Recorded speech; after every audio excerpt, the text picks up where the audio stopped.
السلام عليكم ورحمة الله. مرحبا بكم في قناتي شهيوة زينب.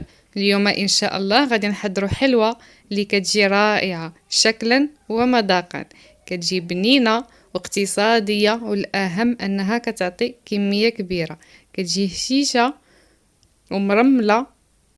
خليكم مع الفيديو باش تعرفوا على المقادير وطريقة التحضير والتفاصيل كاملة نتاع هاد الحلوة اللي أكيد غادي تعجبكم وغادي تجربوها، لان المقادير ديالها سهله وبسيطه وكتعطي كميه كبيره. بالنسبه للمقادير غادي نحتاجو في المقادير عندي 125 غرام ديال الزبده، كاس ديال سنيده، رشيشه ديال الملحه. الزبده هنايا تكون بحراره المطبخ، يعني تكون ما بارداش باش كتسهل علينا في الخدمه ديالها. غادي نزيدو واحد الفاني. غنخدموا هاد المكونات مزيان مع بعضياتهم، يعني سنيده والزبده كنخدموهم مزيان حتى كنتحصلوا على شكل كريمه.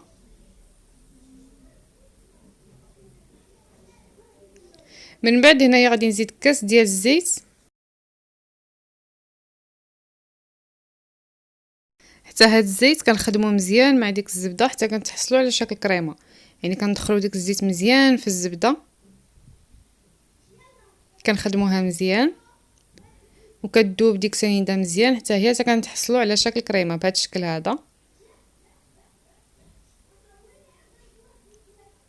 من بعد غادي نزيد هنايا عندي بيضه كامله وصفارة بيضه. البياض بيضه غادي نحتفظوا به للتزيين، يعني ندير هنايا بيضه كامله وصفار بيضه.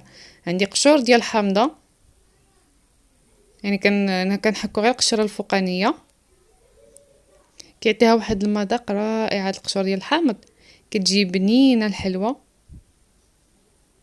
كندخلو داك البيض مزيان في الخليط، كنزيد الدقيق وغادي نزيد واحد خماره نتاع الحلوه. كنبدا كنجمع في الخليط مزيان بالدقيق حتى كنتحصل على العجينه تكون رطبه، يعني ما كنقصحوش العجين بزاف باش كتجينا الحلوه هشيشه.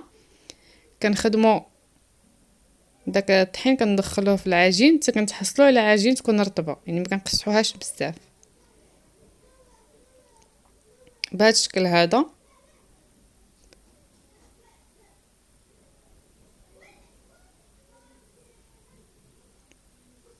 انا هنايا خديت العجين قسمتها هكذا على شكل كويرات وزنتهم، كل وحده وزنت فيها 20 غرام. من بعد عاد غادي نشكلهم هكذا على شكل صبيعات، يعني هكذا كنختصروا الوقت، كنخدموا هكذا بالزربه. وزنتهم كاملين، عاد بديت كنشكلهم على شكل اصابع بهذا الشكل هذا. هنا الوزن والحجم كيبقى على حسب الاختيار ديالكم، بغيتوهم كبار ولا صغارين. المهم هي راه كيتزاد الحجم ديالها في الفران، يعني راه كتنفخ فيها الخميره. انا درتهم هنايا على 20 غرام.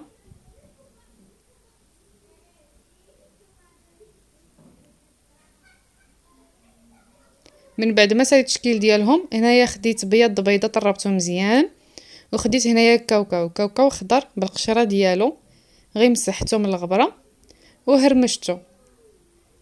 كنهرمشوه في الهاشوار وكنستعملوه للتزيين. كنوضعوا دوك الاصابع الحلوه في بياض البيض، من بعد كندوزوها في الكاوكاو مهرمش. يعني حلوه سهله وبسيطه، وحتى المقادير ديالها بساطين وكتجي بنينه. كنشكل هكذا على شكل هلال. صافي هذا هو الشكل ديالها. كنوضعها في اللاطه مدهونه بالزيت وكنستمر حتى كنسالي الكميه كامله، يعني انا كنوضع غير الوجه ديالها في بياض البيض، وغير الوجه هو اللي كندير في كاوكاو. ممكن تفندوها كامله، ديروها كامله في بياض البيض وتفندوها كامله في كاوكاو. انا هاد العجين هذا الكميه ديال الكاوكاو اللي غادي يهز لكم كيهز 250 غرام ديال الكاوكاو، يعني رابعه ديال الكاوكاو هو اللي استعملت. صافي غادي نستمر بهاد الكيفيه هذه حتى كنسالي العجين كامله ونتلاقى.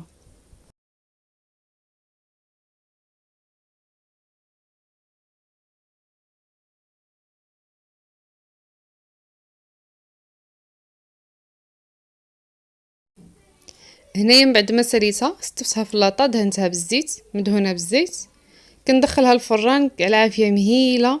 الفران كيكون سخون من قبل، على عافيه مهيله حتى كطيب من تحت، وكنديروا لها العافيه من فوق باش كتحمر، كتاخذ واحد اللوين ذهبي.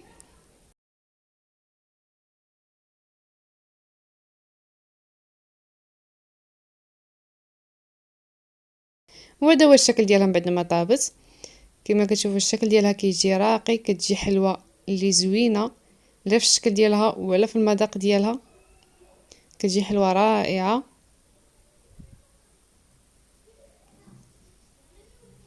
كما قلت لكم راه كيتزاد الحجم ديالها في الطياب.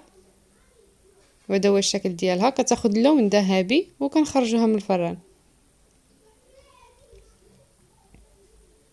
غنفتح معكم وحيده تشوفوا الهشاشه ديالها كيفاش كتجي، راه كتجي هشيشه ومرمله.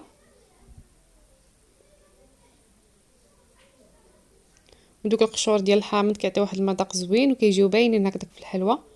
هانتوما شوفوا كتجي هشيشه، كتجي مرمله. وكانت هذه هي الحلوه ديال الفيديو ديال اليوم، حلوه اللي زوينه وهشيشه والمذاق ديالها زوين. كنتمنى الحلوه ديال اليوم تنال الاعجاب ديالكم، والاهم انها اقتصاديه.